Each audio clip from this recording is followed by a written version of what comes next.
আসসালামু আলাইকুম রহমতুল্লাহ। প্রতিটি প্রাণীকে মৃত্যুর স্বাদ গ্রহণ করতে হবে, আর এই মৃত্যুর দূত হিসেবে মহান আল্লাহ নিযুক্ত করেছেন হজরত আজরাইল আলাইহিস সালামকে। কিন্তু আপনি কি জানেন তিনি কিভাবে মানুষের জান কবজ করেন?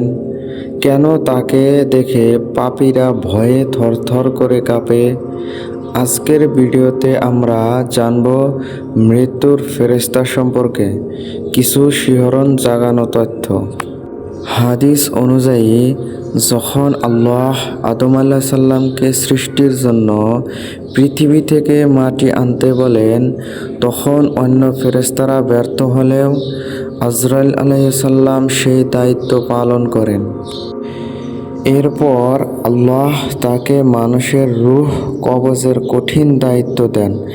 তিনি 1 সেকেন্ডের জন্য আল্লাহর আদেশ অমান্য করেন না। নেককার মুমিনের কাছে তিনি আসেন অতি সুন্দর এবং নুরানি চেহারায়, জান্নাতের সুসংবাদ দিয়ে অতি সহজে জান কবজ করেন। কিন্তু পাপাচারীদের কাছে তিনি আসেন এক ভয়ঙ্কর রূপে, যা দেখলে কলিজা ফেটে যাওয়ার উপক্রম হয়। সেই সময় তওবা করার আর কোনো সুযোগ থাকে না। মনে রাখবেন, আজরাইল আলাইহিস সালাম যখন আসবে, তখন আপনার ধন সম্পদ বা ক্ষমতা কোনো কাজেই আসবে না। তাই আজই সময় নিজেকে শুধরে নেওয়ার। আসুন আমরা মহান আল্লাহর পথে ফিরে আসি। তো আল্লাহ আমাদের নেক হায়াত দান করুন, আমিন।